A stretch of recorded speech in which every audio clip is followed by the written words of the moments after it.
let me dust this off a little bit. Your favorite Compas are back after a little bit of a hiatus. Obviously, Gilbert and Vic were here 2 weeks ago for the Ryan Garcia Barrios fight. But this is back to the NFL programming. A lot of stuff coming out. Gilberto was at the Combine. We got to look at free agency. A lot of stories and news are coming out, obviously, in the last few hours. My one takeaway, Gilbert, real quick. I'm so glad we can be done with the Sonic and Knuckles bullshit. I was tired of it. Like that was two of the lamest nicknames out there. I always have to hear about it. Now it's over. But Gilbert, we are back. The four of us are back. Two of us right now. The other two will jump on in a little bit. How are you doing? I'm doing well, and per usual, let me know. This is, the start of season 6 on Compas on the Beat. I can't believe it's been season 6. Shout out to you, Manny00. You might know better, Fernando. Yeah. But yeah, let me know if my Wi-Fi sucks. So I have to ask you to start off the show here because I feel like it always is terrible for my household. And I'm with you. We need to do better with nicknames. Sonic and Knuckles. When I saw the goodbye post from Jameer Gibbs, even that annoyed me. So we need better names to start off the 2026 offseason. Yeah, it is. I forget what year it is. Does it bug you when all these like goodbye letters and like it seems like everybody now is writing them? Like I saw Kyler Murray had one. Yeah, I saw that. I mean, I get it. Like that was your place for a while, but like, why are we all of a sudden like, I don't know. I just think it's a little ridiculous. I don't know what you think. Well, the Kyler Murray one is interesting because he kind of had a couple of shots in the love letter saying, I'm sorry that I failed this crappy team that hasn't won crap in 70 years, but I tried my best. See you later. So when you have like a couple of subtle shots like that, I do appreciate the letter. And I was talking to one of my editors at SI, and he's like, I think he was saying he caught a couple things there. Like, okay, well, at least we know that ChatGPT didn't write it. So if it comes from the heart, I'll take it. I'm okay with that. Like the shots and stuff, like give me the shots all day. Like I like that kind of, I mean, you know me, I'm a wrestling guy. So to me, I'm good with that. But yeah, so basically what Kyler said, to everyone that supported me and showed me kindness, to my family and I during my time in Arizona, from the bottom of my heart, thank you. I wanted nothing more than to be the one to end the 77-year drought for this organization. I am sorry I failed us. I wish this community and my brothers nothing but the best. I am no stranger to adversity. I'm prepared for what's next.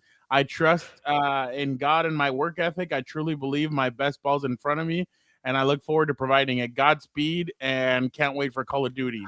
My bad. Sorry. I was going to say, did he have that last part? That would have been hilarious. No. You know what he has at the end, Gilbert? He has like a Karate Kid, like a gi. Like, you know, the karate people use? He has a gi on it. Nice. Well, he is half Korean. What? Oh, yeah, because he's half Korean. Does it matter? I don't know. I forget. But Max Crosby sent out a tweet also, and he had an eagle on it. So everybody is trying to piece that together. Like a condor, isn't that his name? Like he's a condor. Yeah, but people were trying to say it was an eagle. Yeah, but yeah, that's the time of year. More. You got to look at emojis and you got to look at bios and who you're following. Like that's the time of year. If you're not following a certain team, that means you're gone. And you're following a certain team, that means you're going to go to that team. Exactly. I mean, I'm all for it.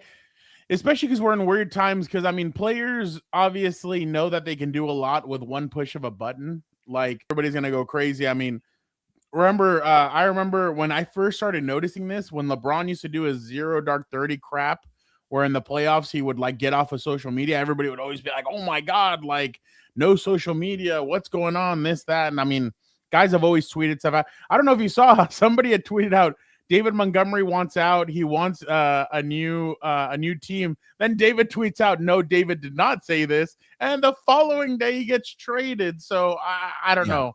It's crazy. Somebody in David's camp said it. Maybe not him. 100%. 28 years old, only accounting for $6 million in cap, and he still has a go. I mean, that's a lot of that stuff worked in their favor. I think I heard from it was Pelissero. He was on with Rich Eisen. he said that means that Joe Mixon is probably on his way out Yeah. from Houston. But how was the combine? I mean, from the take away the footballs, like just the atmosphere, being back in Indy. Yeah. I forget that it was my yeah, Fernando is back. I don't know from where, but shout out to Angel. And yeah, Angel actually jumped on our random House of Horns combine show that we did, which I don't get why Victor wanted me to do that when the Rams don't even go to the combine, but we did one, and Angel was there asking about you and saying when are the Compas going to get back together. So we're here. Thank you for being here, Angel. And yeah, I feel like the combine, it's starting to die down a little bit, and we've seen the the little signs there, like when the Rams don't go, and then people are following the pattern of teams not going. And I got to tell you, Fernando, when I saw the schedule for coaches and GMs, they essentially had them all done on Tuesday. Before it was like you got to get Yeah, Tuesday and Wednesday because there's so many people speaking. Now everybody's a lot of people are pulling out. Jim Harbaugh didn't speak, correct? I didn't see him out there. I don't know what Brian Jim Harbaugh Schottenheimer was never doing, speaks. but he had his on Thursday. He came out of nowhere like, hey, you know what? I showed up. I decided to have a change of heart. Can we talk on Thursday at 1 p.m. Eastern? So he did that. But for the like, put it this way: if Mike McDonald's going to speak after winning the damn Super Bowl and Mike Brable being in the Super Bowl, everybody should speak. But yeah, it's kind of losing a little bit of his luster. I do like Indy. Aaron Glenn, Fernando, this is why you're always on point here. You're always on the beat. Aaron Glenn was falling asleep, and yeah, I don't know. I don't care for the workouts. I know people do. I care more about the interactions and talking to people and the intel. I think that's one reason why. And you're kind of getting me going here, Fernando. Intel is a big part of it too, but now you're even losing that because you know what's the funny thing I've noticed, Fernando? All the spots where the GMs and the coaches used to gather in that little It's no more. square circle, they're moving. They're tired of all the media kind of being there and watching and listening and kind of being the annoying reporters. And I don't know what we did. I know there's a couple knuckleheads that probably ruined it. But they're finding new spots, and even to them, they're getting annoyed with all the exposure. So I don't know, man. I give the combine 4 to 5 years at this rate, Fernando. Ah, that means I need to go next year. Yeah, like if they move it, I don't know if that's gonna help, but I think Indy's still a great location. They have enough hotel bars for people to go and mingle, but I think they're losing that aspect of like I don't know. I just feel like people are just isolating themselves, like players with players, and Yeah. GMs and scouts together, media with media. Like all that people I really saw was the media, and I'm like, hey, it was great to see people that I haven't seen in a long time. That's awesome, but yeah, the rubbing elbows didn't really happen this year. Did you and Adam end up going to that breakfast place that that what's his name was trying to screw you guys out of? What's his name? Yeah, Peter Schrager. The second Peter that I Schrager. saw that place posted on social media, I knew it was the end of the spots. You know, they gave him permission. They're like, "Hey, man, that place is burned out. You want to just mention it Yeah. and give them a shout out." And they have good food. I went a couple years ago. I think that I heard about it 2 years ago, which I liked because you get to hang around the GMs and the coaches in the morning instead of like went to the wee hours of the morning, which is like what 3 to 4 in the morning. I can't hang. I could do maybe one night being out that late, but to get breakfast and get some good food at that place was That means awesome, you man. I went did it out for at. 1 year, and like you'll get breakfast at that one place. You see some people, you shake some hands, and then you start making the walk to the convention center, and you see more people. It was perfect, and this year it went away. I don't Was know. there a Maybe people Starbucks incident? even that, maybe that was the reason why people were just trying to hide from each other because there was a whole feud. But I did not see one, but there was a lot of jokes, man, about the Starbucks incident. I'll tell you that. Oh, I heard that. All right. Well, let's get the guys in here and let's see how everybody is doing. It's been a while, so obviously let's get the 4 box in there and let us get Vic in here.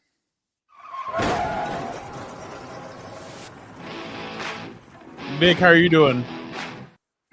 I guess better than Gilbert in the NFL Combine from kind of listening to you guys. That's Hey, hilarious.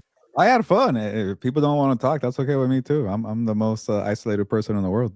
Yeah, I mean, I can't wait to get into the conversation with you guys because it's been a trip just seeing like the takeaways coming out of the combine. I can't Oh wait yeah. to kind of get into it. All right.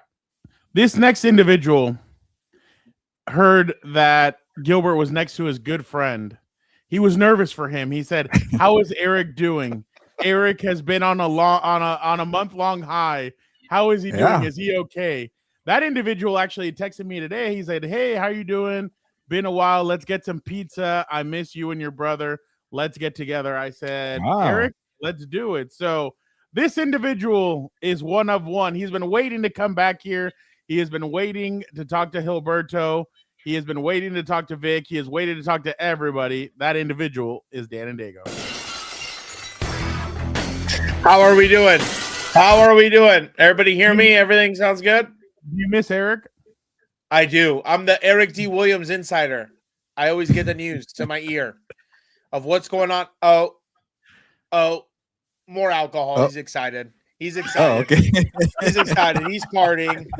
He's at some Chinese restaurant in Tijuana. So, I mean, we'll see. So Eric's mom Wow. obviously is a huge Seahawks fan. So he goes, "Oh yeah," she calls me. She goes, "My Hawks," and I'm like, "Whoa, chill out! Like that's a lot.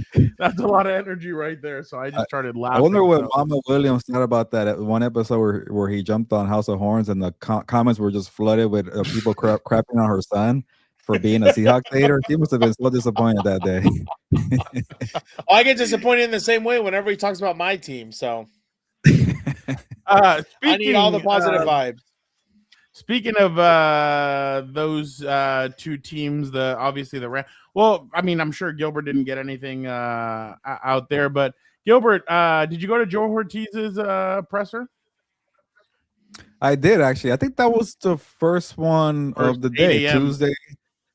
Yeah, Yeah. I was right there, front and center. No, just kidding. There was a couple nuggets there, but I'm not gonna lie to you. I lasted 5 minutes there, and then I moved around there some of the better stories because there's some juicier ones. Yeah, let me know my Wi-Fi sucks because I think I see it being terrible right now. But yeah, the whole Keenan Allen thing, the not franchise tagging anybody, where you find the lineman.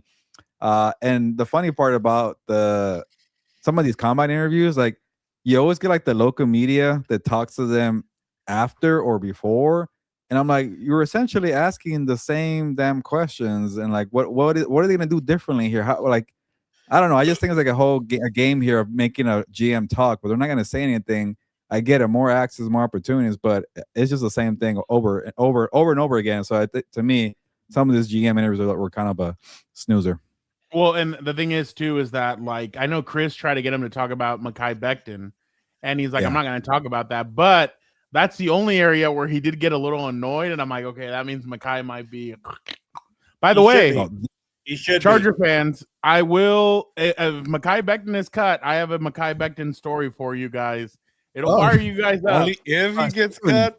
Yeah, no, I ain't. Why does he have to get cut? Only if he gets cut.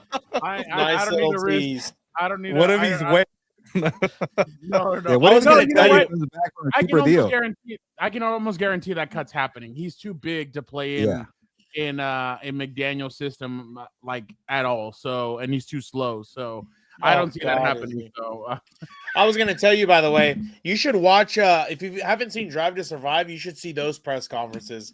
They actually get after it, and they actually talk trash to the other like. The problem is team European principals. European media, like there's no rules. Like they made a story up that like Cristiano was like Ronaldo was sleeping with like transgender men, and like Cristiano's like, where is this coming? Like, and they like there's nothing that they can do about it. Like they get after them over any little freaking thing. They get after them about. Like that's why one time Cristiano was walking, some guy stuck his microphone out. Oh Cristiano grabs it and he threw it in a pond. Yeah, because the guy had written some bullshit story about him.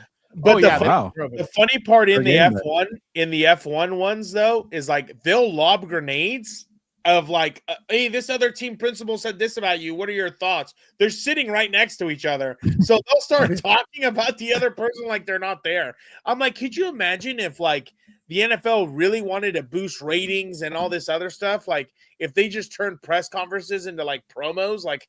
That's why I get excited whenever I saw the clips of Ben Johnson being like, I just hate the Green Bay Packers. I'm like, finally, some testosterone back into the sport. Like, Where are the blood rivalries? My God. He didn't look that great. I was gonna say he looked like looked that terrible. first year took a toll on him. Yeah, I'm sure. Oh, Well, did yeah. you see the meme circling of Yeah. Brandon Staley also? But it's funny because that went viral the next day. The second he hit the podium and the light hit him, I'm like, whoa, who the hell is that guy? Yamahama. So like, he looked terrible. I'm sure he's even more stressed out now because his center just retired today at 28 years old. Maybe he heard that day the whispers. He's like, oh, yeah. Gilbert, what have you kind of heard about or your thoughts on what the Chargers are going to be doing as soon as free agency hits? Is there anything we'll just go there real quick and then I'll come back. Yeah. I mean, basically offensive lineman, you can basically guess. Look, I know that, when Jim Harbaugh, went after Mike McDaniel and got him, we were all caught off guard. Like, oh, look at that. He's doing that, something from Justin Herbert. But I just don't see Joe Ortiz and Jim Harbaugh operating aggressively when it comes to free agency. Like, you already got burned by Mekhi back then. And one of the things about linemen, and Dan, you could probably, add to this, is like linemen are so hard. Like, good ones are hard to find. But even like the ones like the ones that are just like even decent, are gonna break the bank. Like Mekhi back then had one decent season, and the Chargers, said, we need help. We're gonna overpay here. So, do you think about that and say, you know what, it's better to just develop your guys? And the Chargers are just in a tricky spot because you draft the guys and then they get freaking hurt, like Joe Alton, Rashawn Slater. Yeah. You draft a guy like Zion Johnson who doesn't, find his footing, but he's about to get paid on the open market. It's like, what the hell can you do here if you're the Chargers? So, honestly, to me, it's like have some patience, some restraint. Because there's a lot of over-the-hill guys. Like, I'll give you an example. Cam Robinson has been on 4 different teams since 2024, but he's made so much money on all those teams. The Texans needed help. The Vikings needed help. The Jaguars are smart to let him go, and he's currently with the Browns. The Browns traded for him. Like, you just need a left tackle who's just decent. I shouldn't even say good enough. Like, just kind of like not allow 5 sacks per game, and you'll get paid $14 million. So I know everybody wants an offensive lineman for the Chargers, and I'll pivot this way to the big ticket. I was going to go right there, Fernando.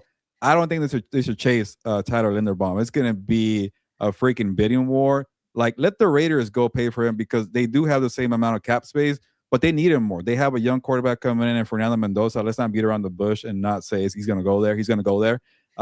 With Justin Herbert, you want to use that money for, a little more to other positions because you are on a quarterback superstar money deal. So if you put all your money on Linderbaum, that's all the money. And the center, to me, is just not flat out worth it. If it's a tackle, go ahead and do it. But to me, maybe go find one in the second round and develop them.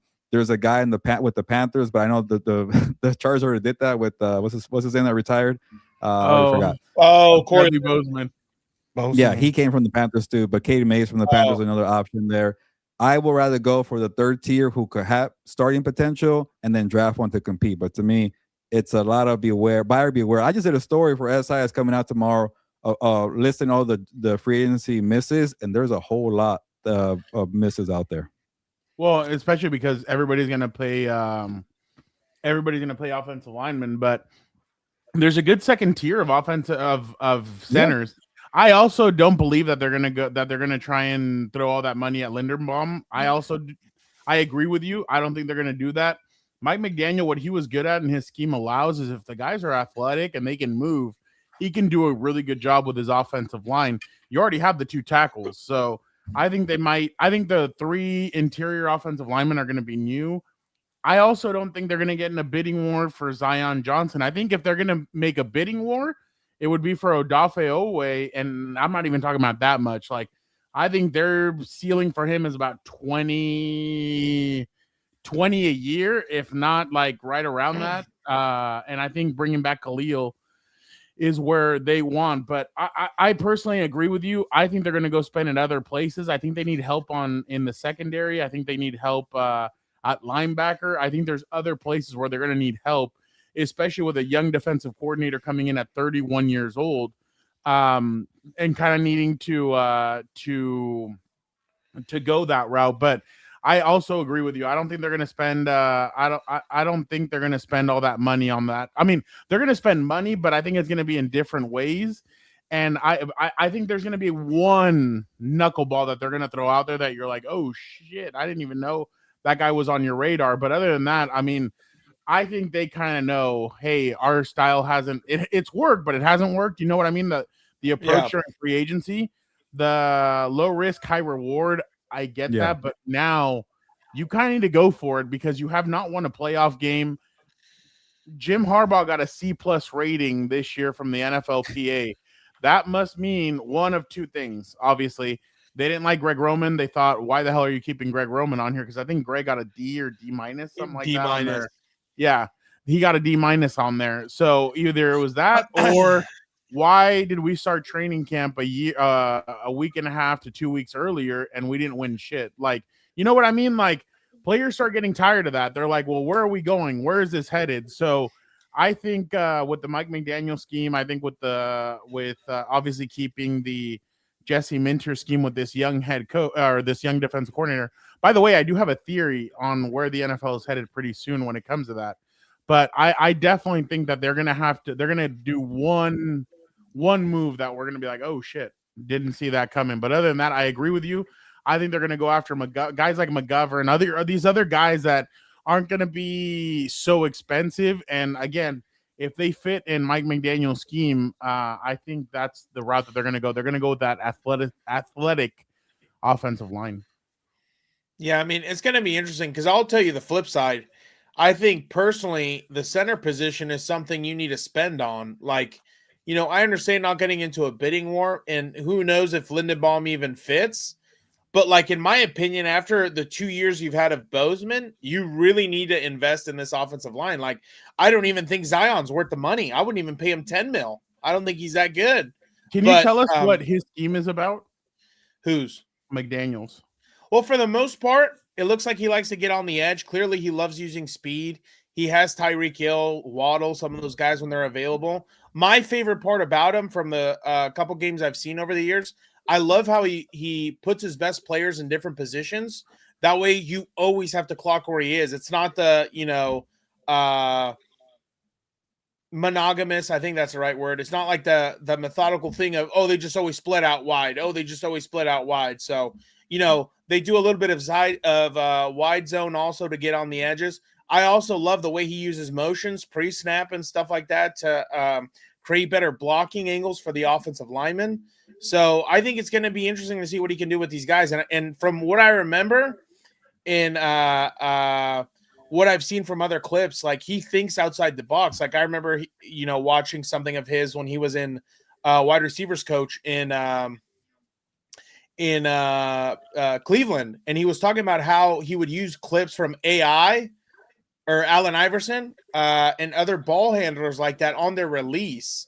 So you see the hip wiggle, you see everything else to, fake people out for a crossover, and he applies that to the NFL with a wide receiver getting his release from a corner. I think he's going to think outside the box and it'll be better. I just hope they can put up more than 20 points a game because obviously we didn't have that at all this season, or it was barely at 20. Do you miss Greg Roman? Points. No, not at all. Supposedly he was already. Oh no, never mind. I'm not gonna I saw a funny meme. No. I saw a funny meme, but I was like, never mind. But my whole thing is this: like, in my opinion, I was talking to someone about this today, just to use an example. They were like, "Oh, the Raiders need to trade for AJ Brown. Mendoza needs a wide receiver one or this and that." I'm like, what are you talking about? The Raiders have, no offense, like the Raiders have bigger holes than a wide receiver. Like, in my opinion, the way you build out a team is inside out. Like, I don't care who the receivers are. I don't care who the skill players are. You've had bad offensive line play from these guys for 2 years that Harbaugh's been there in a row. Yeah. And especially your head coach's supposed strength is running the football and offensive play. And in my opinion, it's been subpar for 2 years in a row, especially to the standard that supposedly he's used to. And that's a problem. That's a big problem. And the other thing of it is, too, the reason why I don't think they'll be as loyal to Zion is just because it's not one of their guys. They didn't draft him. So this might, if he's not that good, this might be the time to clean break. Because in my opinion, I've said it plenty of times and I won't beat a dead horse. And then, I'll let Vic say what he wants. That whole offensive line room, in my opinion, has to change. If you want to go for something cheap, I thought the game that Andre James played, I think that's his name, right? Because I always get him confused with Andre Carter. Yeah. He wasn't great, but I thought he was serviceable. I thought at least there was no free hitters up the middle. I didn't think he was strong enough to plug those holes, but at least he was in front of someone. You know what I'm saying? And at least there was no free blitzers in the A gap. Because again, in my opinion, if I'm forming out an offensive line, the center's the highest paid, along with the 2 tackles, the 2 guards inside you can kind of hide in disguise. You know, that you can kind of get a little bit away with, but you need to have one guy in the middle who knows what the hell he's doing to get everybody on the same page, and the 2 guys on the outside, just because if you can have 2 guys one-on-one and they can hold up their own, it does wonders for your offense. So, you know, on the flip side, I think they do need to spend a little bit more on offensive line this offseason. Vic, last thing. I was gonna say I'm actually gonna flip it on you guys, and I think where the Chargers are gonna prioritize is gonna be on defense. I think you guys made some great points about the offensive line, but if you look at the scheme with the Shanahans, the Kubiaks, and all these the McVays, is they're kind of like the money ball of the offensive lines. The reason you hire those guys is because you can be a little bit cheaper. You run those zone schemes, you know, to the outside, and so you want more athletic guys. Someone like Andre James kind of fits this at center. So I don't think the Chargers are going to overspend on their offensive line. I think either they're going to do it through the draft or they're going to do it with like C-level guys that are not going to be that expensive for them, because you're already paying your 2 tackles. So why are you going to overspend on the interior of that offensive line, especially when you hire a guy like McDaniel, who you brought in to have that money ball? You know, like the reason you went and got Mike McDaniel was because you're losing a great defensive coordinator, and so you don't know what you're going to get from that defensive coordinator. So you want to make sure, and I'm with Fernando, I think you're going to have to go and overspend on your edge rushers in free agency here, and go out and get some either linebackers or safeties. You need to start prioritizing that defense. There's some holes there. There's some guys that are old. I would not bring back Khalil Mack if I'm the Chargers.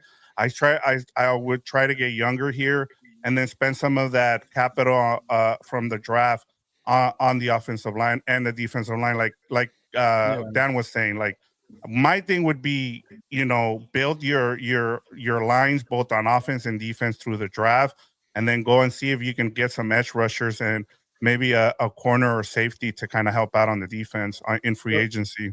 Khalil told Pop and Chris before the season ended that he would message them if he was coming back to the Chargers. So yesterday when it was announced, oh, he's coming back to play this season, and he didn't message either one of those guys, I was like, I'm like, I wonder. I don't know. Well, I mean, they're always pestering him about it, so it kind of makes me think that they're gonna, like, if I was them, I would prioritize Odafe over Khalil. No offense, but like, yeah. Like, you go Odafe, Thule, and then you draft a young kid in the first round, even though I don't know if you saw, but usually the guy that Daniel Jeremiah has the Chargers picking in his second mock draft in the last 4 years, he's gotten it right. And he had the tight end out of Oregon. That's why I wanted you to ask him about that, because not about that, but about playing with Justin, because that's who Daniel Jeremiah had. And I think that dude in this offense, that guy would, like, he'd put up numbers in this offense. So the Aranda Gatson 1 month experiment is just come and went and is done with. And you know what's funny? Dan would tell me, he's like, that guy's like, he's okay. He's a good pass catcher.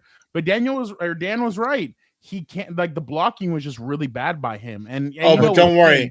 Don't worry. Our fearless former offensive coordinator will put him at the point of attack like a genius. Like, is there a fullback on the team right now? Not Matlock. Scott Matlock. But I think they're gonna go get a fullback. Yeah, I look for that kid from Michigan, the fullback. He's gonna be in high demand, and they're gonna be going up with the Raiders too, because the Raiders are gonna be looking for a fullback as well with Kubiak, because he likes having a fullback in that offense.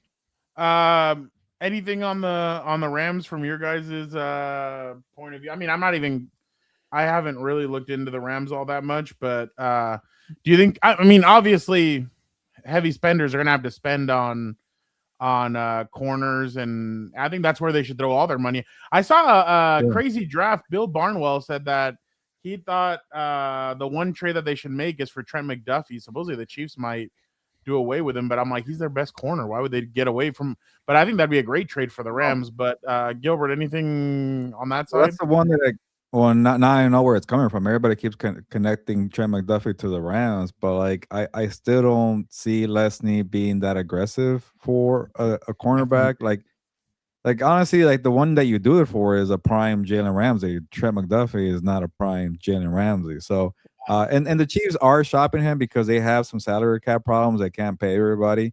But look at what Lesney created, and they're paying Matthew Stafford, they're paying Puka Nacua, they're paying Devontae Adams, and they're still like top 5 in salary cap because they're just so cheap in the back end of the defense, and all their edge rushers are on rookie contracts. So to me, I think it's the year you go all in and say F them picks again, because this might be the final year for Matthew Stafford. But yeah, but the thing is, like, I don't see, like, unless you trade from somebody, I just don't see a free agent big ticket signing for a cornerback, and then you don't do that for linebackers either. They already re-signed Nate Landman, so maybe take a chance on Jamel Dean.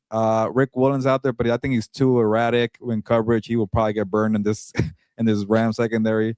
But I think, to me, Jamel Dean is the most safe, polished one. But how much would you pay for him? That's the thing, and I don't know if Leslie would do it. Vic. Yeah, I'm with Gilbert there. Like, I know Trent McDuffie is more of an inside guy. Like he got kind of exposed on the outside this year, and I get it. We talked about this on House of Horns. I just don't know if you spend a first round pick on Trent McDuffie. I get it. He's already been paid, but do you want to put that much money? You haven't even paid, like Gilbert said, you haven't even paid your defensive guys yet. You still need to pay Kobe Turner. You need to pay Jared Verse, Byron Young. You need to pay all those guys. So I don't know. They're kind of in a weird situation because they have money, but like, do you want to overspend on dudes that you're not really sure on? So I am intrigued. And then one thing that got tweeted out today that I was kind of like, I did the eyes emoji there, was the fact that they asked Les Need and Sean McVay about Devontae Smith's contract, because he's due a big he's got a big cap hit on him this upcoming season. Yeah, Devontae Adams. And so Devontae Adams. So I'm kind of like wanting to see what happens there too. Do you want to upset Devontae Adams there by not, asking him to restructure his contract so you can have even more salary cap? So, and then you're gonna have to restructure Matthew Stafford's contract now that he's coming back. So they're also working on that. So they have a lot of questions in terms of how are they going to allocate that money. And like I said, they're another team where their offensive line, like, they just had Rob Himmelstein retired. What do you do there with the right tackle position? Do you go and take care of that on the draft, or do you do it in free agency because you're able to kind of moneyball the offensive line because of what you're able to run? So, and then tight end, I know you were talking about Sadiq, the kid from Oregon, but they're saying this is a really good tight end draft as well. So do the Rams go and look? I know some guys, the tight end from the Vikings, I heard, was going to get cut as well. So there's going to be tight ends out there available, and they're still waiting on Tyler Higbee. They said they're going to wait and see what happens with him. So if they want to run more 12 or 13 personnel, do they go and sign another veteran tight end? So the guy from Baltimore is also a free agent. Yeah, likely. Yeah, he's probably going to end up a Patriot. And that's usually the way the Patriots go. Gilbert, did you have any more? My bad, I completely forgot. Any more combine stuff? Anything you learned? Anything? The Rams and the 49ers were the only teams that weren't there, right? Jaguars. I'm sure Jaguars. Oh, wow. Yeah, they come from the Rams school of operating.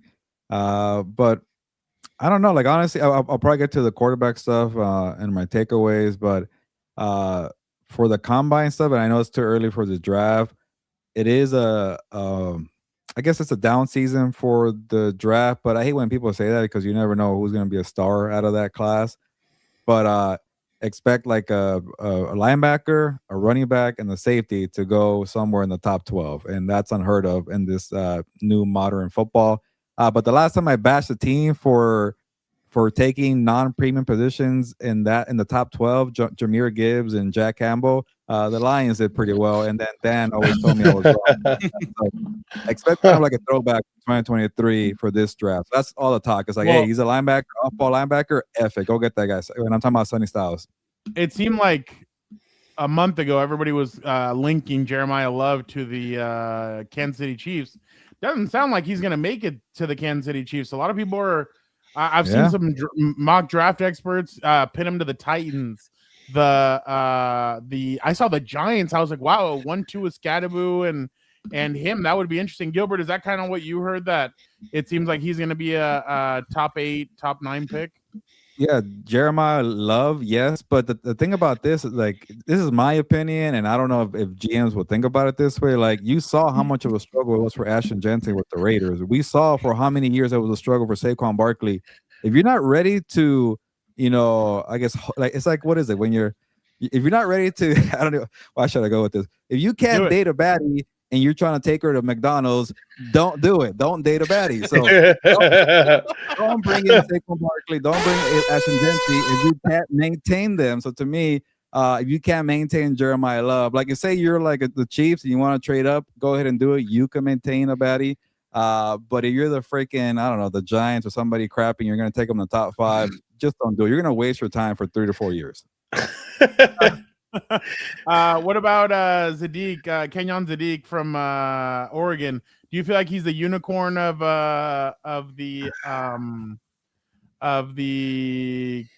because I mean Jeremiah Love, they're kind of saying he can line up at receiver, he can do all those little things. Did you feel like Kenyon? I mean, his numbers were incredible at the combine. This is the thing about the combine. People get so enamored with the workout. Then when the smoke and the dust settle, it's like, oh, okay, can this guy actually play football? Can he actually play when there's tackles, there's tackling and there's pads on? And the thing with tight end is it's either like, are you going to be are you going to do something very special? Like, are you going to be, Brock Bowers, pass catching special? And if you're not going to be, or Costa Loveland, you better be a well-polished all-around tight end, like a Tyler Warren, who could block immediately, be an inline tight end, and also go get a first down, like up the seam. Like, you better be super versatile or super elite at pass catching. And I don't know if he's very elite athletically, but does that translate to playmaking in the NFL? So to me, I think somebody might get burned, because I just haven't heard Kenyon being compared to Loveland's pass catching upside. I haven't heard it from Brock Bowers. Like, I've heard, like, Albert Breer, right? Or he wrote that he could maybe be a Brock Bowers, but you don't want to go maybe when you're going to take this guy top 12 or top, what did Brock Bowers go, top 13? So to 13. Me, like, it's dangerous. So if you want to bet on the upside, I will bet on the upside in the second half of the first round. But if you don't have something that's special immediately from the get-go, it's very dicey, and you might just end up getting a combine workout warrior, and that's about it. Dan, do you know who Jennings Dunker is? Yeah, I do. Isn't that the lineman from is it Wisconsin, or he's from Iowa. some random place? Iowa. There you go. Yeah. That's the guy with the mullet and everything. Look at that. Yeah. Majestic creature. Damn. Keeping us alive. Look at that hair. And he's got a dirty stash, too. If you went to Wisconsin, Dan, you would have already have known about him. Exactly. He would have told me left and right. Look at My that. God. What wow. a majestic He has a beast. raccoon up in his head. What a majestic. Dude, he looks like Ginger Eddie Guerrero right now. Dan, what do you think about his tools? Look at this.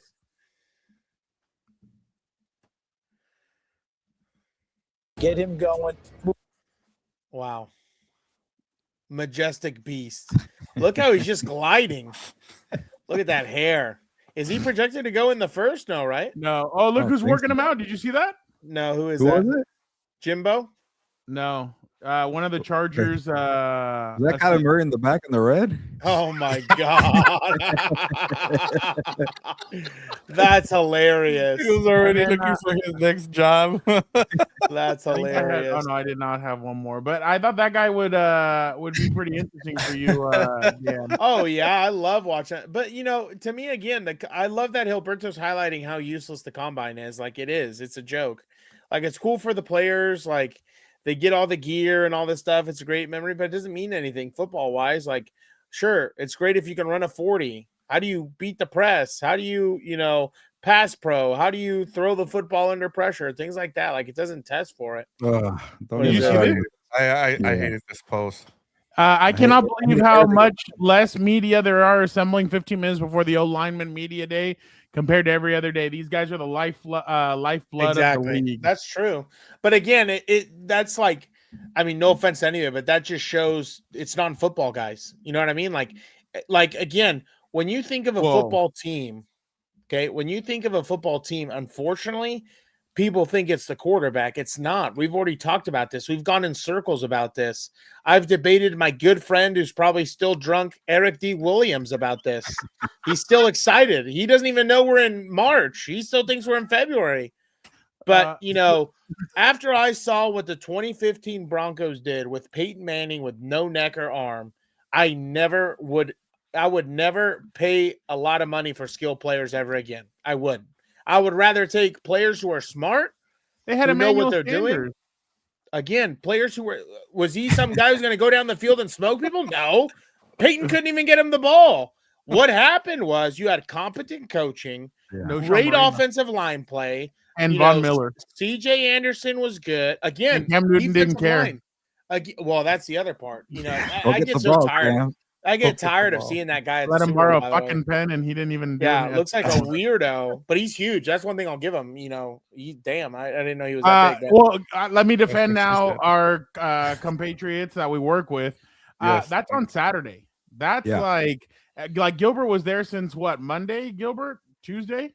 Yeah, and They're not going to like pay my- for somebody to be there Yeah. all. Well, Yeah, I'm they're just talking about they're in like, general. Oh, no, I'm no, not I'm not talking attacking about anybody. you. I'm talking about that him. guy. Yeah. Okay. Yeah. Well, put it this way: I wish the quarterbacks were on Thursday, and like I bet you a lot of people didn't really were able to stay till Friday because that's 5 days. So you got to pick and Yeah. choose. Like, okay, I'm gonna go for like if your team, if you're a beat reporter, and like say Adam Hill has to cover the Mendoza thing, he's gonna go on Thursday, Friday, Saturday because he has to be there for the quarterback. So you kind of got to pick and choose. But a lot of these GMs and coaches talk on Tuesday, Wednesday, and you're a beat reporter, you want that too. So what you kind of pick and choose what you want.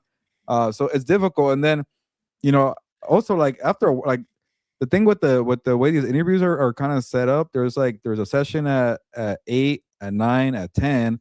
Like maybe the 9 a.m. session was more filled out than the 10 a.m. I don't know, but supposedly there's like the thing about media, they all got offended. Like, well, my job doesn't want to pay for me to go out there. What are you talking about? I was there at 9 o'clock, not at 6:48 a.m. when you posted this tweet. Like, everybody got defensive, but the thing about the combine, I do like that they're maybe I shouldn't say I do like, but they do open it up to a lot of different types of reporters, and I'll put quotation marks. I don't So like that. if there's an opportunity for you to cover the combine, go freaking do it on a Saturday when everybody's going home and they can't afford it. So just put it out there. Oh, did anyone bust out the pin the tail on the donkeys, or was Gustavo there, or what's his name from Jimmy Kimmel throwing underwear or holding up cups or whatever? Guillermo way. Whatever his name. It was is, too cold to send them there. Ridiculous. I'm What a so clown. tired of hearing like, have you met with X team? Have you met? And like, Yes. when you have Caleb Downs up there and he's met with every freaking team, could you not ask him, have you met with so and so team? Like, he's gonna I love what he says. Like, I've met with a lot of teams. Like, what do you want me to do here? Like, I get it. Sometimes it doesn't matter if you're talking to the third round projected lineman and like, the Chargers talked to that guy, but like, how you met with that guy? Like, don't do it to the top 5 draft pick who has met with everybody. I freaking hate that. That's my pet peeve. Oh, wait till I still love the Baker's- Johnny Manziel and Baker Mayfield and Tom Telesco beef from 2018 when don't you remember he the Chargers wanted to fly him out and meet with him, and he's like, I'm sorry, I'm not trying to be offensive, but I'm not going to make it that far down. Yeah, I like the honesty. Yeah. I love that too. Like, I'm sorry. All right, every That was team, what do you have to hilarious. do?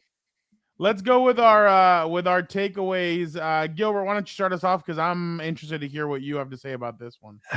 Because it Yeah, I don't seems wanna- like a yearly tradition. Yeah, I don't want to start off this new season of Compas on the B as being a Sam Darnold hater again because he proved me wrong. He really did. It took him a couple of years, to prove me wrong. No, but I know where you're But going with this I'm one, gonna- though. Go ahead, Gilbert. I'm actually really interested in this. It's like I'll give Sam Darnold his credit and his flowers, and I'll give the Seahawks their credit for having a great supporting cast. And this is not me knocking Sam Darnold; it was just a perfect fit in the perfect pairing. And Sam Darnold did his job. He had no turnovers in the playoffs. Drake May came and went like a pumpkin in the playoffs when he faced a good team. But it just everybody's gonna take the Sam Darnold story and be like, you know what, we could do what they did. Malik Willis, $40 million. Come on down. Oh, okay.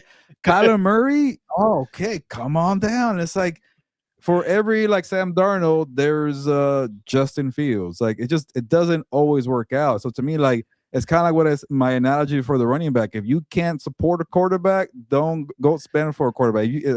Imagine putting like freaking Malik Willis on the Tennessee Titans or what other crappy team or the Raiders. Like he's gonna bomb. Like don't do it.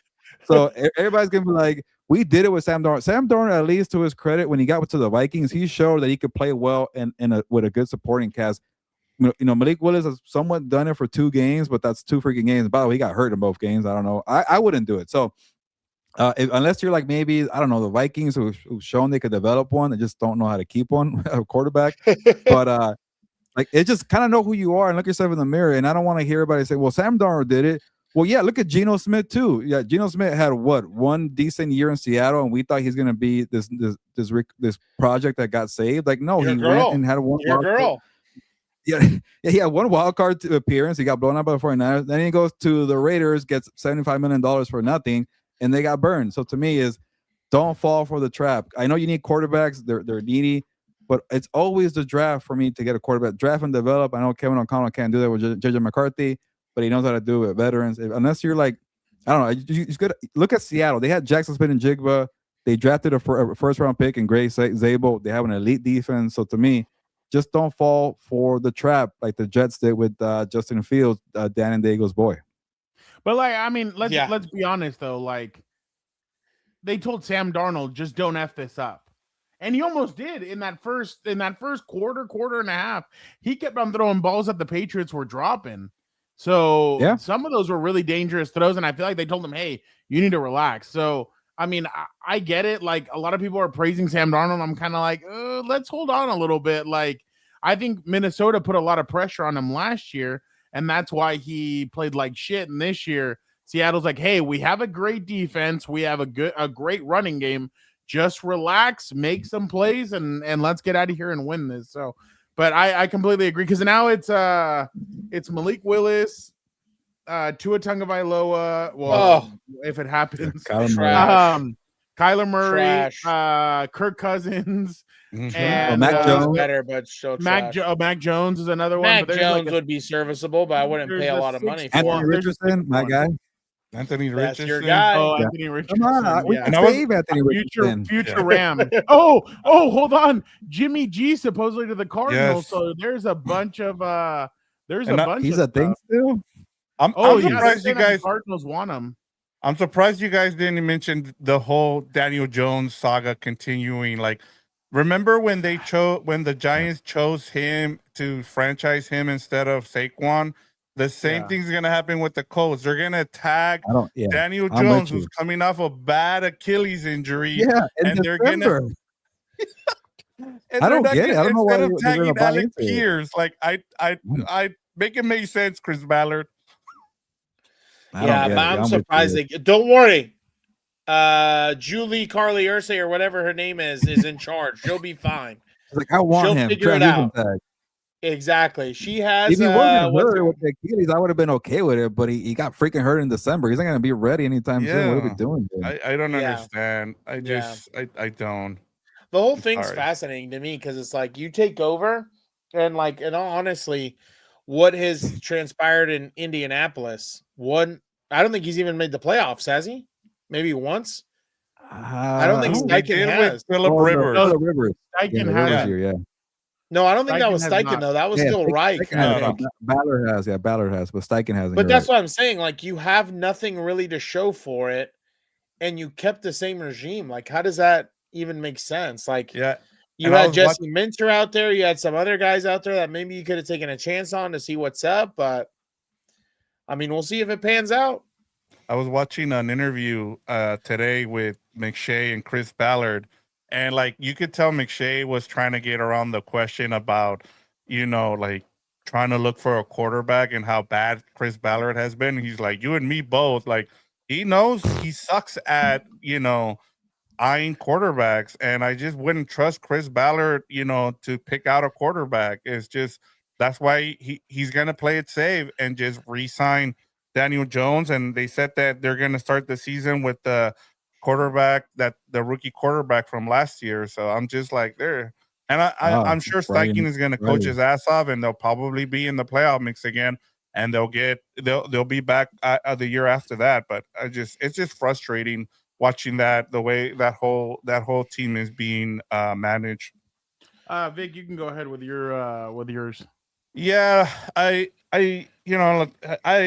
wanted to take my time here in terms of minus the takes coming out of the combine are always hilarious. I'll be transparent. I didn't watch much of the combine.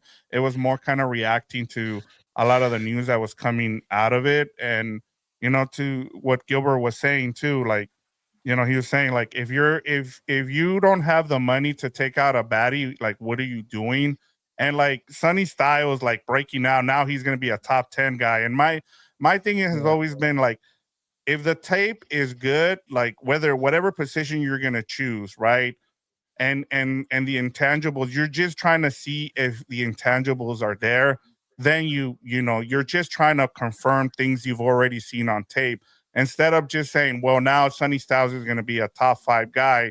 And I'm just like, why do we always do this? Like, we saw this with Anthony Richardson, 30 a lot of these guys should have at least 30 starts, have good film, and then you go from there. Like, I'm not an expert, I haven't watched, but just seeing people like, I'm like, how did you have time to both watch the NFL all season long and then have time to watch college football? Maybe I'm wrong, but a lot of these guys get that wrong. Like the whole, Ruben Bain thing too was kind of offsetting too, because I'm like, he's got short arms. Now you're not gonna draft it for like I saw a great meme of Fanu, I think is his name, who had short arms. Like it was like two dinosaurs trying to, Oh yeah, Will Campbell and right. And that's Bain the other going thing out. too with Will Campbell. Like it's like the dude went all the way to the Super Bowl. He's a rookie. Like he was gonna get torched. He went up against a bunch of like edge rushers that he had not seen all season long, and that was gonna happen. And I'm like, now But he's he like, injured. He got injured too. Yes, and I'm like, Yeah, oh, and, so they say he rushed back guard. up from. Yeah, he With rushed me. back from IR. Now, real quick, about Will Campbell, I know how New England media made a whole big deal about him not speaking at the Super Bowl. He told me no twice, so I was part of that New England media who got rejected twice. Oh wow! I got at least he apologized. People were talking to Stephon Diggs, and I go to the back and I see him, pretty pissed off. And I asked him, "Can you talk?" And he told me no. I walked around again. I asked him. He said no, and that's when everybody started following. He said no to everybody else. So at least it's consistent, Yeah. Gilberto went like this. Are you willing to talk? Second time, I am. He's on the list. Like, yeah, exactly. Vic, anything else?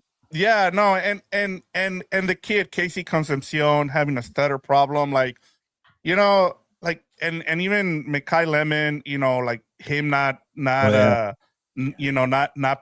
lot of these guys are nervous, man. Like, yeah, I get it. It's a job interview, and you got a bunch of people coming at you, and you're supposed to be professional, and you should be ready to go, right? Because this is your job interview, and I get all that. But we all get nervous. I've gotten nervous, whenever, I had to get in front of a class or something and speak to people. It is even asking questions now. When we were at Radio Row and Media Night, I've seen other reporters who don't get to do this all the time, and it's hard to get out there and ask questions and the same I thing almost answering puked. questions and so I totally understand where they're coming from, and for me, I just don't understand. And the last point I'm gonna make, and I'm sure I'll make Gilbert mad here, but like if you draft a guy, draft them. Like my biggest thing about like that I've heard is like, oh, the Raiders shouldn't draft Fernando Mendoza because they don't have a great offensive line. Did Burrow have a great offensive line when he was drafted? Any of these quarterbacks? The reason they're picking number one is because they have a shitty team. Like I don't understand. It's like, oh, don't draft the running back early because you don't have the Look at Gilbert's take face. the best player available. Running Like to back, I me, don't know. that's always been my thing. Quarterback, yeah. I rather draft someone like that I know, like Jeremiah Love, like that's just me, over some dude like Sonny Styles that just popped at the combine. I'm sorry, like if you have like to me, it was always going to be someone like Justin Herbert over Tua. Like if you know what you like in a certain player, just take them.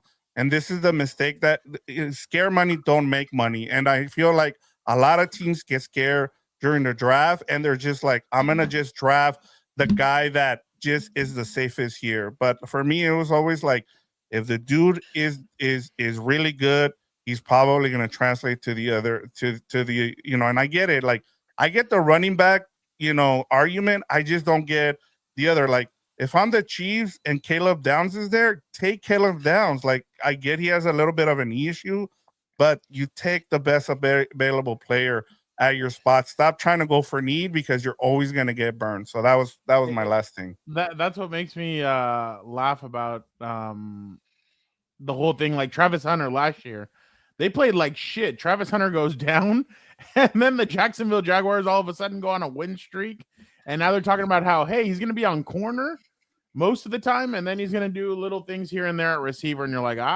so you guys did not like what he did at receiver, and you thought he did better at corner. So that's going to be interesting. Dan, we kind of already hit yours, but if you want to do something, go ahead. Oh, my takeaway was going to be that, well, I mean, we'll see about this. I wouldn't go that far to say it's a Messiah type thing, but we'll see. Because, I mean, like I said, great offensive coordinator, great offensive mind. You don't make the right moves in free agency, it's not going to mean diddly squat. So, but more importantly, in my opinion, my takeaway is going to have a breakout year for them. Who?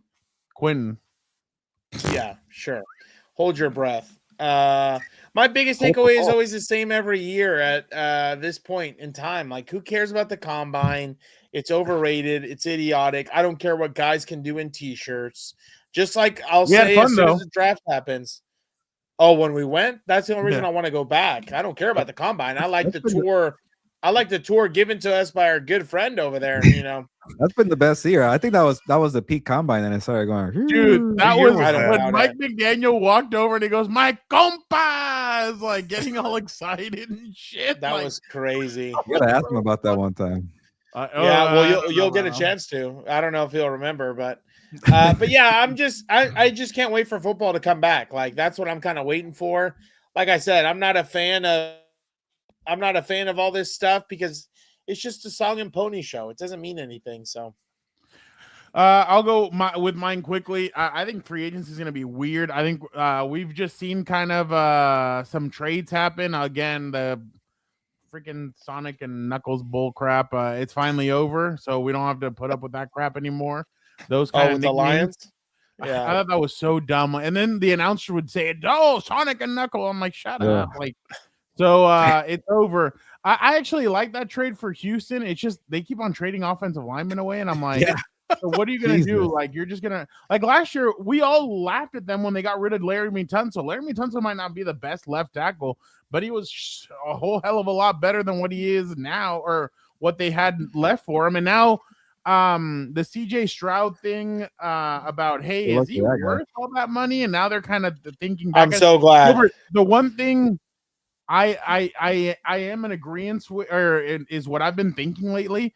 When that third year becomes available and people are re-signing guys early, I'm like, I'm kind of okay waiting until the fourth. I'm not going to go Jerry Jones and wait until like forever to sign these guys. 5.5. Go 5. Go franchise. 5, yeah. That's what I mean. Like, that's what it's there for. You might as well wait to like a lot of Charger fans are jumping on, let's re-sign Thule already. I'm like, I don't think I'm so. like, I would wouldn't sign him. wait because he had like every year he has consistently risen up, but I would wait one more year to see if it is what what people really think it is, which it does. I mean, his tape looked really good, but I'm like, I would wait one more year and then see. You got to what be sure if got. you do it after 3 years. Like you have to be automatic. Let me like, ask Fernando Yeah. this, Gilbert. Yeah. Let me ask Fernando this, and I'll ask you this, Dan, because we have this conversation. If you're the Rams, do you already re-sign Puka? Oh, I would. I would. I would, but I would put some bullshit in his contract. Where Yeah, it's like, I would if be. you The keep only reason on I'd be popping off hesitant. and- Don't Yeah, hang out with streamers.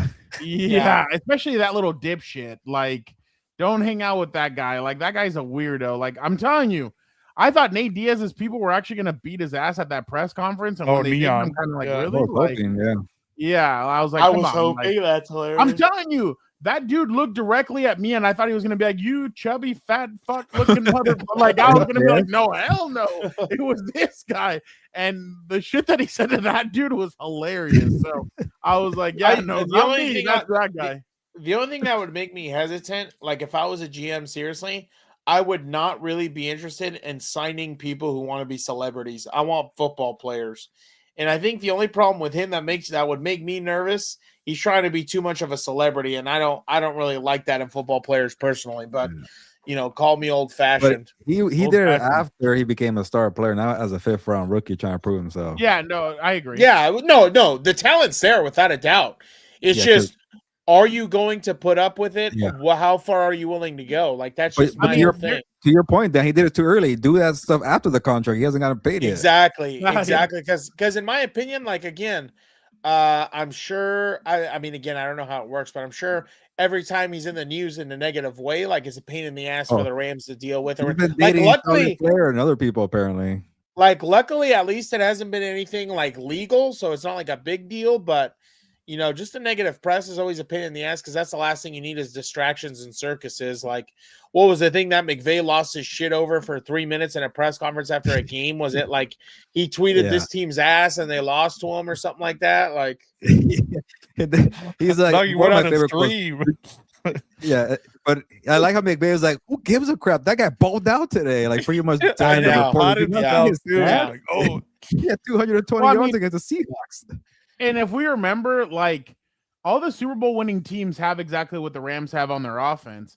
They have a dude that's going to put all the dirty work in Puka, and then they have a guy that's going to score the touchdowns. I remember when the Eagles won in 2017, they had Torrey Smith on one side, Alshon Jeffrey on the other.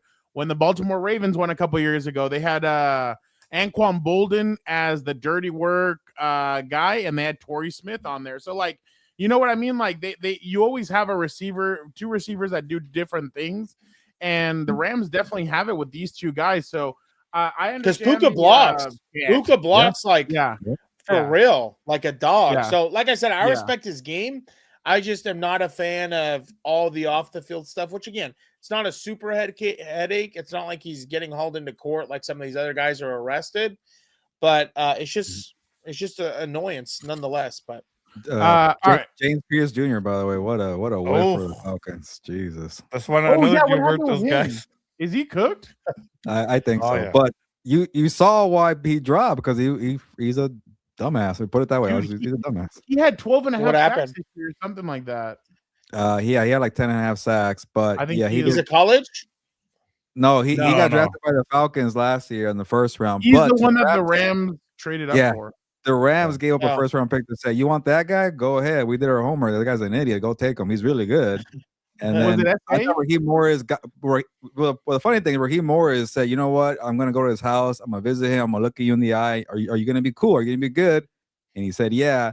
The second they fire Raheem Morris, he freaking becomes an idiot and he gets into a domestic violence dispute with his WNBA star girlfriend. So again, a lot of rumors and gossip there.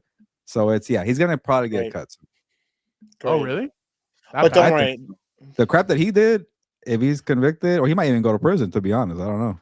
Well, Dan is saying Dan thinks that he's young enough allegedly. to maybe in a couple of years the Raiders will have him and Henry Ruggs. Henry Ruggs back. Yeah, the NFL's a joke in that sense. The morality of it's a joke, but I mean, whatever. All right, let's move on really quick, and let's do a quick rapid fire. Who is going to be the quarterback of the Minnesota Vikings in 2026? Gilberto, The quarterback of the Vikings. the starting quarterback week 1 when they take the field. I kind of want to see Kyler Murray, but he's not fit to be a Kevin O'Connell guy. I'm just gonna take a chance because Malik Willis and Kyler Murray are a little more too mobile for Kevin O'Connell. He likes some in the pocket or a different color. I'll just leave it at that. But I'll go Kyler Murray. Well, look at Sam Darnold, JJ McCarthy, Carson Wentz, Daniel Jones. Whoa. Oh, redheads. Whoa. Okay. Yeah, exactly. Yeah. But I'll go Kyler Murray. I'll go Kyler Murray. I think he'll take a chance on playing with Jefferson. I will go with Geno Smith. Dan. Oh, are you crazy?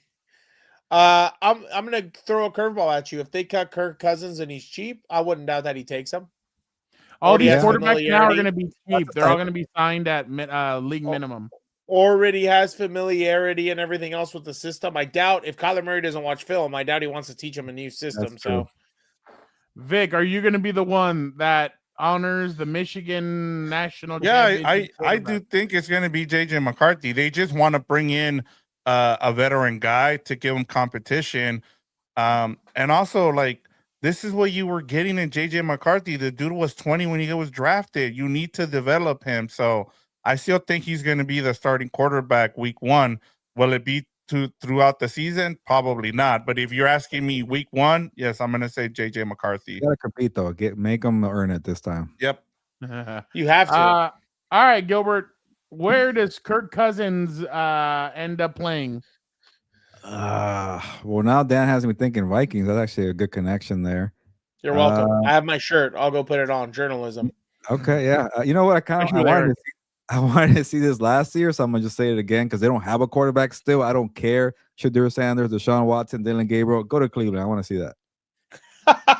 You know, it's funny. That's Jeremy Fowler said that's where he does not see Malik Willis going because Deshaun Watson is his client. And so is Malik Willis, and he's not going to want his two clients at the same place. Yeah, exactly. Dan, where do you see Tua? Where do I see Tua? Yeah, back on the island, brother. You said about I don't think anyone. I don't think. Oh yeah. The Hawaiian Islands, you sick bastards. What are you guys thinking of? There's the not a Hawaiian Islands. No, not the going one with over the there. rocket power guy. Back there eventually. Yeah, no. I don't think anyone really takes a shot on him personally. I wouldn't. I think you don't know what you're getting in the sense of his arm, his neck, his brain. I don't think he has a lot to offer you, especially. Well, you said he's going to be league minimum. Yeah, maybe if he's cheap, but I mean, I wouldn't take a chance on him. I'd rather go get someone younger. I don't think you're going to get much out of him. So I think you've seen all you can.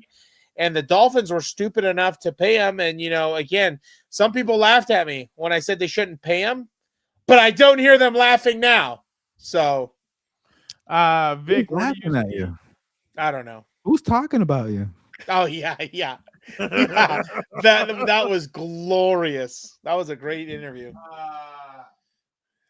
Vic, where do you see Mac Jones next year? I think he does get traded because he's still under contract with the 49ers. He's not a free agent. Yeah. So I was trying to think of where he could go where he can be a starter right away. And honestly, Cleveland kind of makes sense. Like he can run that offense for that's the only one I can think of unless you guys think he gets traded to Minnesota, but that's I'll tell you one thing. If I was KOC, that's the route I would go. Mac Jones, I don't think is 30 yet. You don't know what you have. He just came. He had a solid season with the Viking or the Niners. He won a couple games. Like he kept them alive. Arguably, you probably have better weapons on the Vikings anyway. So that's a good one. All right. Yeah. Well, I already said Geno. I have him going to the Minnesota Vikings. So But now He goes to Gilbert's the making me Cardinals. worry about that. Give me one player that you guys believe will be traded in this or could we see a splash trade? Gilbert? Real quick, I want to see Malik Willis with the Steelers, not Aaron Rodgers. So I'll give you that one. And then I'll let somebody else have Max Crosby, but I say AJ Brown gets traded. I'm so tired of him with Philly and complaining about Jalen Hurts and always whining. Like, then go somewhere else. Just trade the guy. Or he's still a good player. I'm not gonna knock him for that, but you complain too much, so go somewhere else. I think AJ Brown goes. I don't know, Patriots. That's what I told you guys. Like last year, when everybody was talking about that book that he was reading, that wasn't because he was trying to find his zen. That's because they were trying to pacify his ass and tell him to shut the hell up and just read the book. Like, yeah. Here you go. Read it. Get the hell out of here. So I completely understand that. Dan, do you think Max Crosby gets traded? I think so. I would assume so. Because I'll tell you one thing. I mean, I took a lot of flack for this a while ago, but Dallas. You know, I don't know why you would trade for him. You basically got rid of what's his name. Yeah. Like, that's why I don't understand their moves. Why they traded for who was the D tackle? Who was the D tackle they traded for? Oh, Kenny Clark. Oh no, Quinnen Williams. Yeah, I didn't understand why they traded for him when they got rid of Micah Parsons, but whatever. They're just baffling down there. I think he will, but I think it would be interesting to see because again, if I'm the Raiders right now. You know this is a project that's not fixable in 1 year. You need to get as much as you can. And on top of that, you have again, Max Crosby to me, he's good when healthy. But when healthy is like a key thing. And again, the other thing for me too, just from the games I've seen. Media?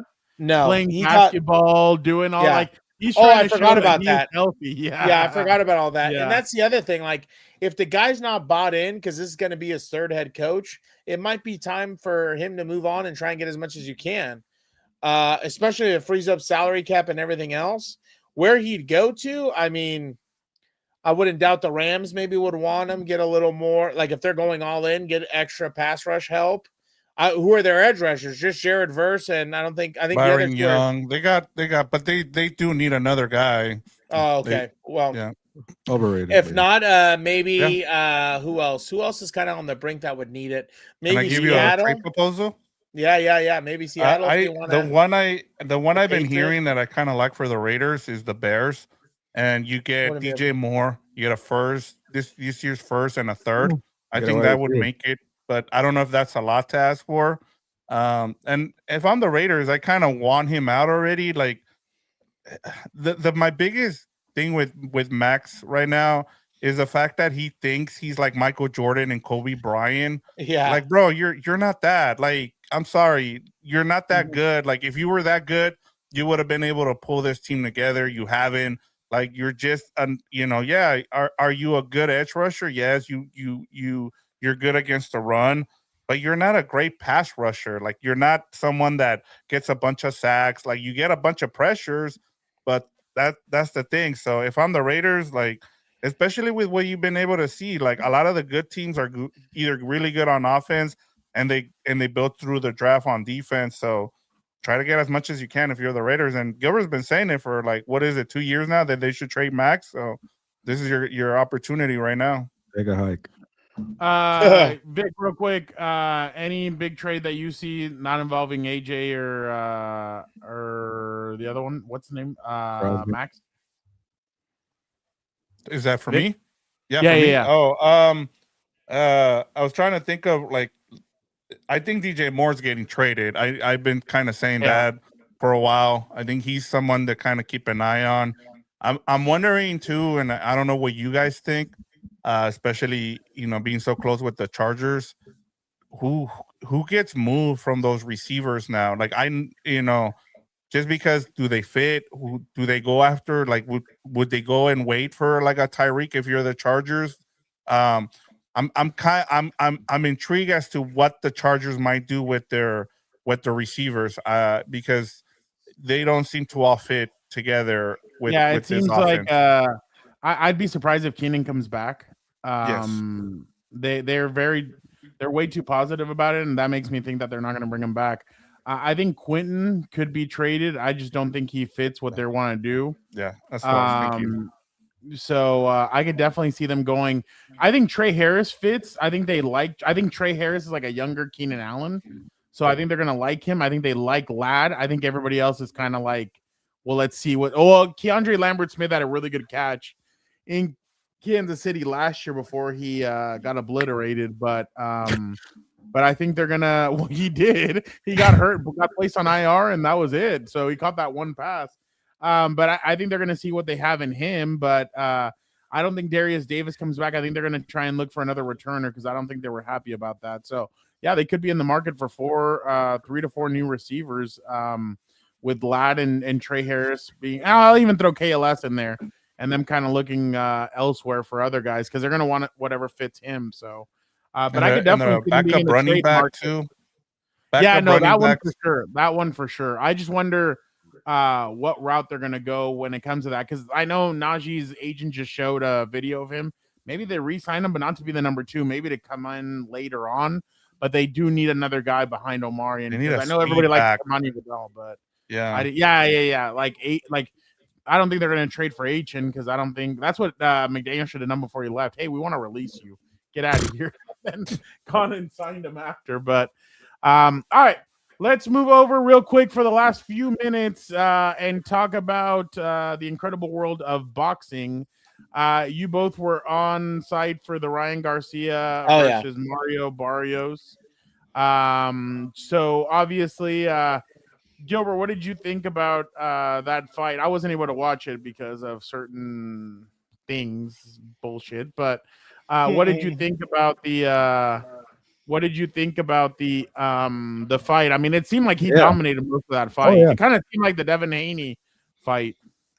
Yeah, that's the thing. I thought about, like, man, this guy looks good. Like, he hasn't looked this good since Devin Haney fight, and then we know what happened after that. And I told Victor, like, the key for this victory for Ryan Garcia is what happens after. Are you gonna, like, stay clean? There's no tests are gonna pop up that you're negative or positive. I mean, no bingers, no coke stuff, no baby mama drama. Like, allegedly, are you gonna be fine and give us a next fight? Because essentially, like, let's be real, the Mario Barrios fight was a tune-up for him to kind of overcome that Rolly Romero loss to, okay, you get that, you're back in the big picture scene where you get maybe Shakur Stevens, and maybe you get the Devin Haney rematch, maybe you get Rolly Romero again. So he looked great. Obviously not as good as a Devin Haney night because he had some real power that day, and I don't know what happened.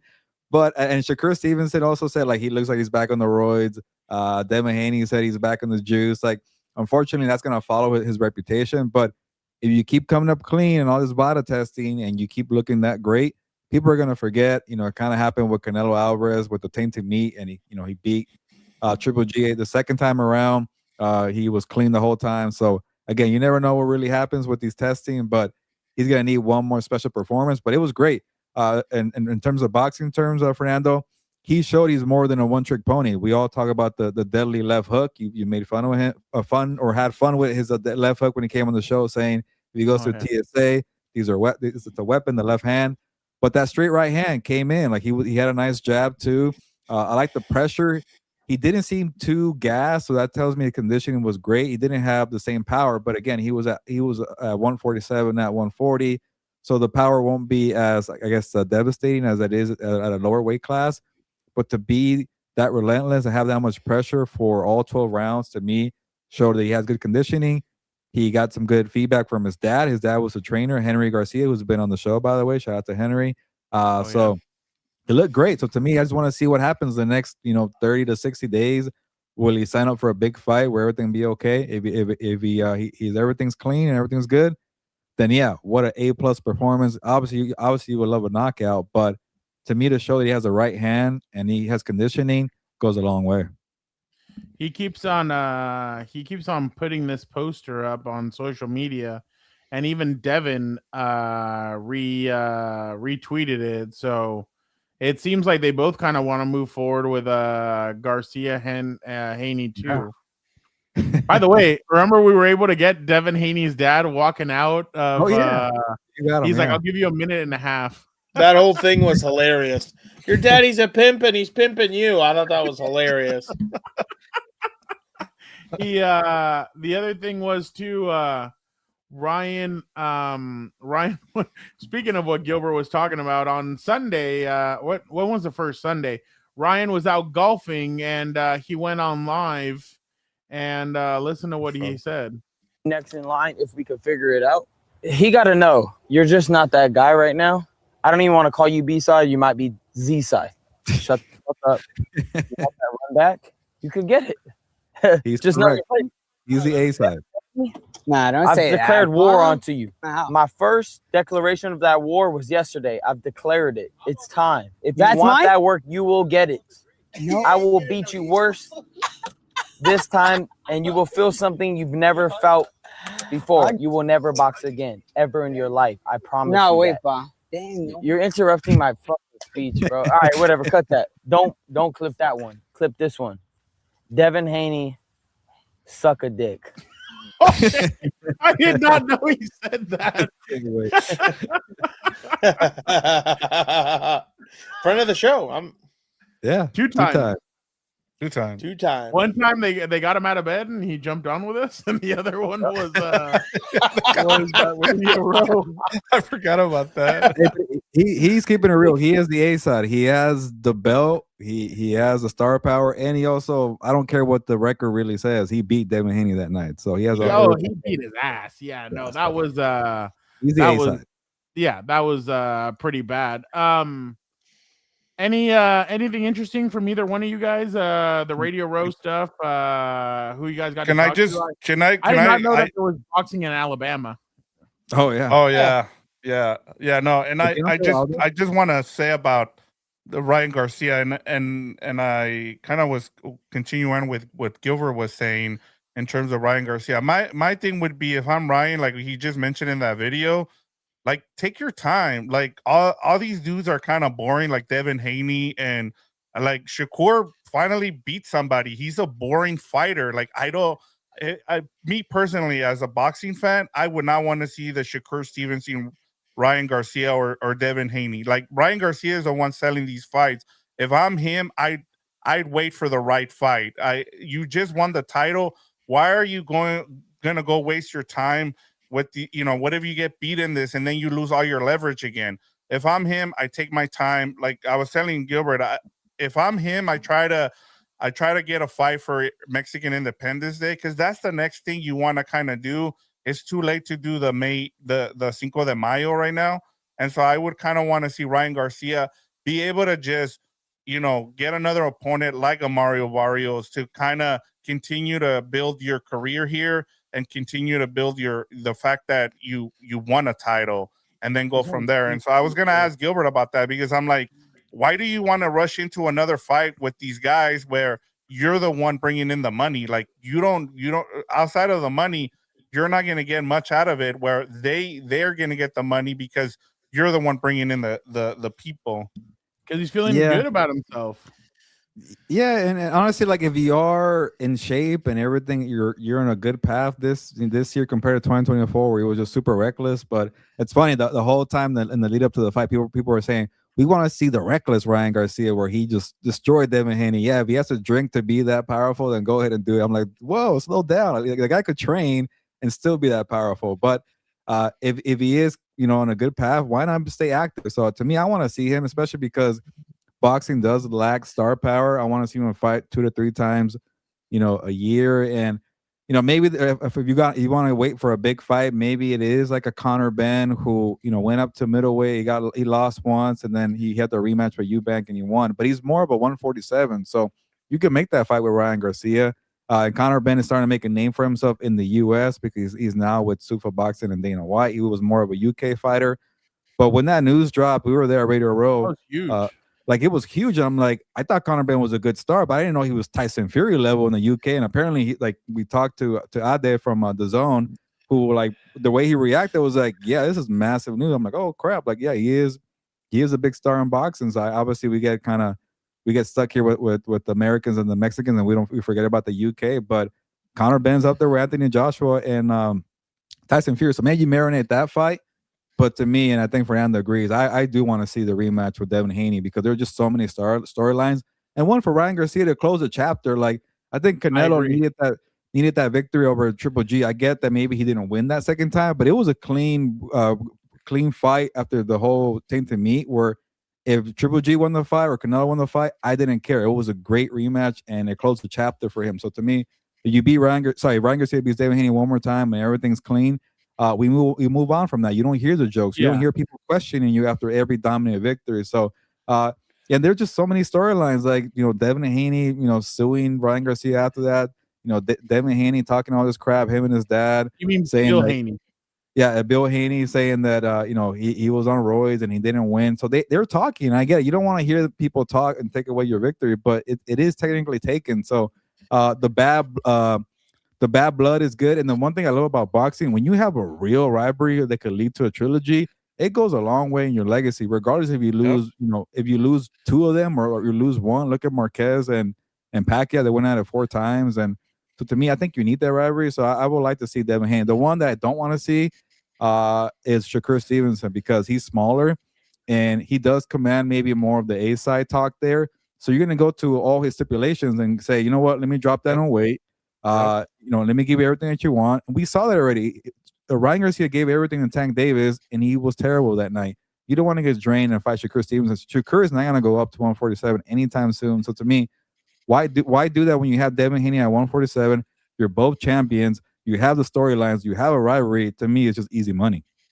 I agree. And I remember that night, Gilbert and I were looking at each other like, oh, shit. Like that first round, we were looking at each other and we're like, oh, shit. Like Ryan came out swinging. Like he just kept on. And then Gilbert kept on looking at Bill Haney. And Bill looked like Pacquiao's mom when Pacquiao got knocked out by Marquez, like getting all pissed off and shit. But Dan, this one's for you because I think if we put top 5 videos of all time, this is one of Dan's favorite videos of all time. Oh God. Doing what I do. All white, looking nice. Okay, come through. I don't know if Ryan Garcia is taking the fight serious or not.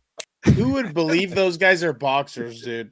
We've come a long way since Iron Mike and Muhammad Ali. Dude. They're the new age. Disgusting. Oh my God, that's hilarious. So do we know yet when the next so obviously we don't know what so the next big fight is El Zurdo Ramirez against Benavidez. Gilbert, is that fight interesting to you?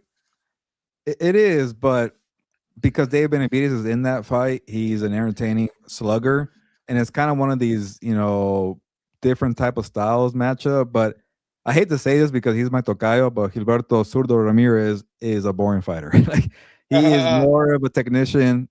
He takes his time. He's an awkward fighter because he has good length, but he's been impressive. He's gone from like super middleweight to cruiserweight. Like he's always been a bigger super middleweight. So for him to keep going up and not take a lot of punishment, he doesn't have a lot of power either. But he's a crafty fighter. Like the thing about like same thing with Canelo, he's not a big slugger, but he has some great combinations and good counters.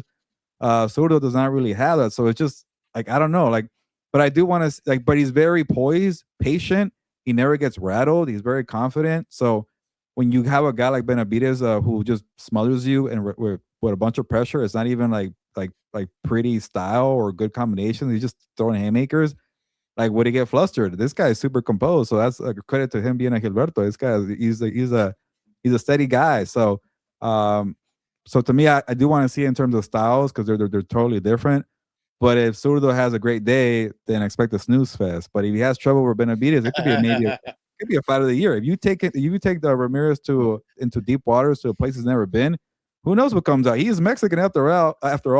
And it's funny because he's calling Benavidez a fake Mexican for the build up to this fight, which I like. You're selling the fight. He's a pocho who was born in Arizona, who had to learn Spanish. You are born and raised in Mexico, and you're the real deal. 100% hecho en Mexico. So I get that. So I like that, Mexican on Mexican, but you know how it is. If you're Mexican American, you're not really a real one in terms of the countryman. Unlike Dan's a real one. No, I'm not. All right. No, I'm not.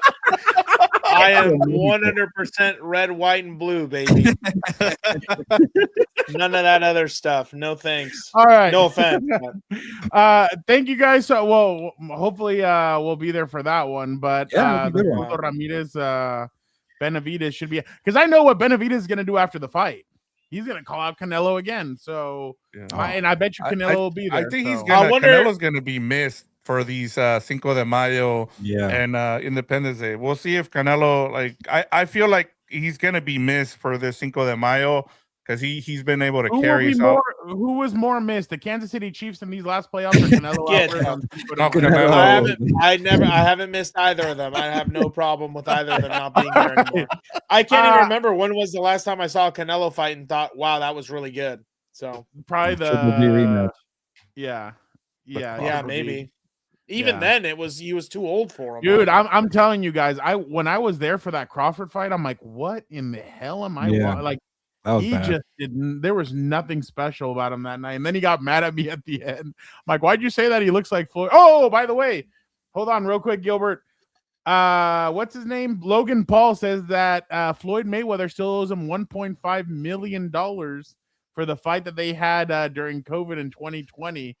Remember Logan fought that was the night that Chad Johnson got slept in boxing. So I guess he said that Floyd Mayweather still owes him $1.5 million for that fight. And then they're saying that Floyd's gonna fight 3 times this year. Against Mike Tyson, against I don't know who. And I know Gilbert's excited. September 16th, the Compas will be there at the Sphere, so Gilbert can watch Mayweather Pacquiao 2. He was at 1. He has to be at 2. Honestly, I will put my money on Pacquiao. He's been active. He's actually been fighting real like fighters in their primes. What has Mayweather done the last 10 years? Just exhibition fights. And then Pacquiao just invested in boxing here in San Diego. He's like opening up a gym down here in San Diego for both these guys. I wonder who needs more money. Is it Pacquiao or Mayweather? I think Pacquiao needs it to take over the Philippines, baby. That's what he's trying to do. Campaign trail is expensive. Exactly. All right. Appreciate everybody so much. You guys are the best. Yes, we are back. We'll see when we do an episode next week, because next week's going to be tough. Obviously, there's a lot of stuff going on. The tampering begins next Monday, I think at 9 a.m. It begins. Early. So, Tampering? 9 Tampering in the morning. is free agency, right? Yeah. What? Tampering's free agency? Yeah, so that's when agents can start talking to teams. We're already there. My God. That's when the flirting can begin. That's what I said. I'm like, damn, it's next week already? Yeah. So it starts next week. We'll let you guys know as soon as the Chargers do something. Dan and I will jump on. I'm sure once the Rams do something, Gilbert and Vic will jump on. So and then obviously we'll have Eric because he loves the Rams. Oh, actually. Eric said he'd jump on the Chargers one to tell you what. I'm surprised the head coach on there doesn't have a cool little haircut and like a nice little beard trim and everything else. So, all right, appreciate everybody so much. Thank you guys.